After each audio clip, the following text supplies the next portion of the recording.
A paz do Senhor Jesus, eu sou a doutora Mariana Mendes. Hoje, 14 de março de 2024, uma quinta-feira, quero compartilhar uma palavra abençoada. Antes disso, inscreva-se no meu canal, compartilhe meus vídeos, pois eu tenho certeza que tem uma pessoa que precisa ouvir a palavra de hoje. A palavra de hoje está na segunda carta a Coríntios 5:7, que diz assim: porque vivemos por fé e não pelo que vemos. A palavra fé, na língua portuguesa, é um substantivo abstrato, é algo que remete à sensação, a sentimento. Porém, o significado bíblico de fé vai muito além de sentir. Ela tem uma capacidade de gerar uma ação. É algo que faz nós termos que ter uma atitude, um ato de fé. A Bíblia ela vai nos dizer que é impossível agradar a Deus sem fé e que também ela é o princípio de todas as coisas no reino espiritual. Jesus, ele também nos ensina que a fé tem medida. Ela pode ser pequena e ela pode ser grande.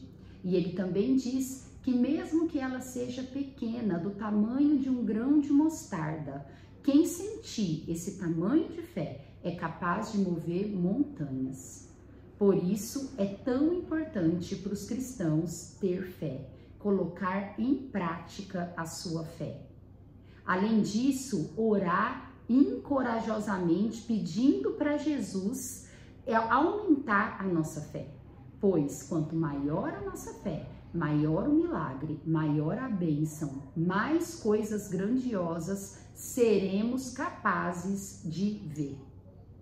Eu confesso para os irmãos que eu pretendo sim, ainda nessa terra, ver coisas magníficas, coisas espirituais, grandiosas, sobrenaturais. Então, precisamos pedir para Deus, a todo momento, aumentar a nossa fé. É pela fé que as maiores bênçãos, os maiores milagres descritos na Bíblia aconteceram.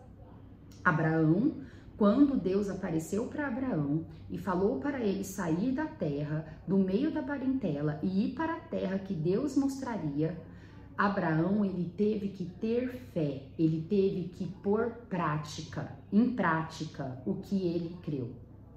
Não bastava apenas Abraão acreditar em Deus e permanecer no mesmo lugar. Precisava que Abraão tivesse uma atitude, saísse do meio da parentela dele, da onde ele morava e fosse direcionado por Deus. A viúva, quando encontrou o profeta Elias, ela, vendo os filhos se tornar, correndo o risco de morrer, disse para ele: eu só tenho um pouco de farinha e de azeite. Mas ela creu no que o profeta Elias disse que Deus proveria no lar dela. E ela tomou a atitude de seguir a direção do profeta Elias. Como é importante colocarmos a nossa fé em prática. E precisamos sempre viver por fé e não viver por aquilo que nós vemos. Pois muitas vezes Deus coloca algo no nosso coração que nós queremos fazer. E nós muitas vezes começamos a olhar as dificuldades, olhar a situação do mundo, a crise do mundo e nós não conseguimos colocar em prática.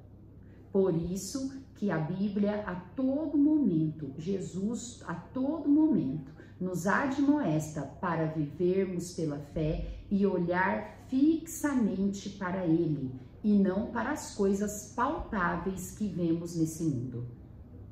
Como é maravilhoso a direção de Deus. Como andar com Deus é sobrenatural.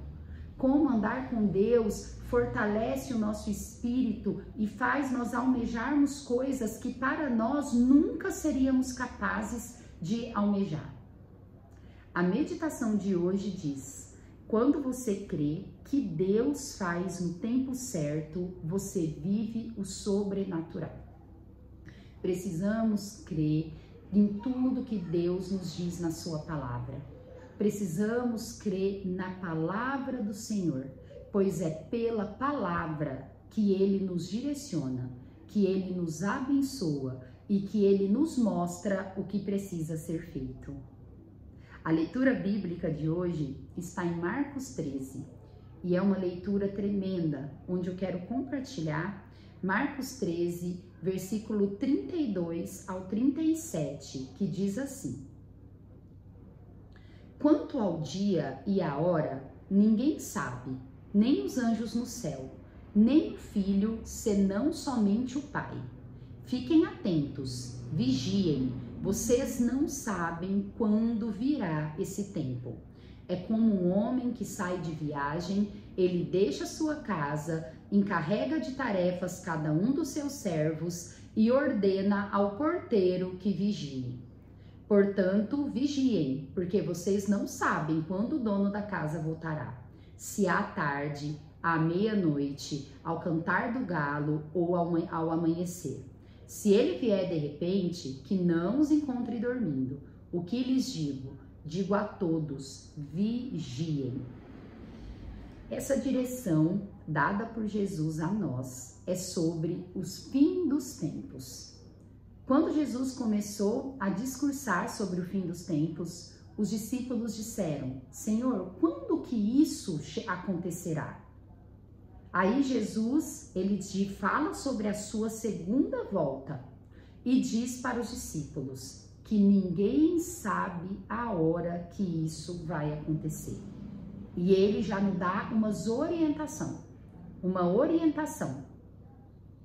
Como vocês não sabem a hora, vigie, como se você fosse um vigilante de uma casa. Você não sabe a hora que o dono vai voltar.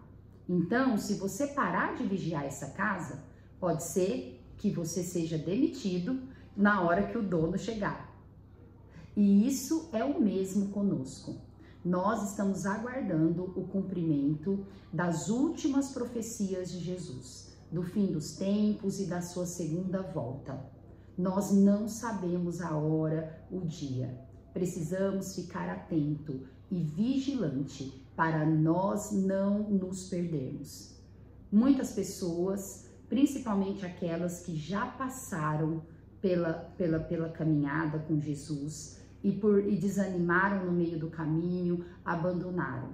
Nós conversamos com essas pessoas e a maioria delas não pararam de crer nas promessas de Jesus, mas diz: eu não estou preparado para voltar para os caminhos de Jesus. Ou outras pessoas que escuta a palavra, sabe que é verdadeira, mas não quer fazer essa aliança com Jesus. E sempre posterga, dizendo: ainda não estou no momento, vai chegar o momento. Porém, irmãos, as pessoas que pensam dessa forma, elas estão correndo um sério risco, pois Jesus diz que não sabemos a hora que ele voltará. E essas pessoas estão correndo o risco de perder a salvação, de perder o caminho de vida eterna, correr o risco. Eu acho muito arriscado nós corrermos esse risco de perdermos a nossa salvação. Se você ainda não reconheceu Jesus como seu único e suficiente Salvador e não aceitou fazer uma aliança com Jesus e andar nos seus caminhos, saiba que hoje é o tempo, o momento é agora, pois não sabemos o que vai acontecer nas próximas horas. E eu convido a você que está me ouvindo, que você que não aceitou Jesus ainda, nesse momento, fecha os olhos e diz: Senhor Jesus, eu me arrependo da vida errada que eu vivi até hoje. Eu me arrependo de todo o tempo que eu andei sem o Senhor, que eu não reconheci que o Senhor era o Deus da minha vida. E hoje eu me arrependo e declaro que o Senhor é meu único e suficiente Salvador e que eu creio na tua doutrina, eu creio na tua palavra, eu creio nas tuas promessas e que eu quero fazer uma aliança com o Senhor. O Senhor, ele está aberto para te aceitar e que ele possa te dar força para você seguir na sua caminhada até o fim com Ele. Irmãos, não deixe para amanhã o que você pode fazer agora. A salvação está de portas abertas para você. Jesus está te chamando e Jesus está te esperando. Deus abençoe a vida de cada irmão. Amo vocês em Cristo Jesus. Até amanhã.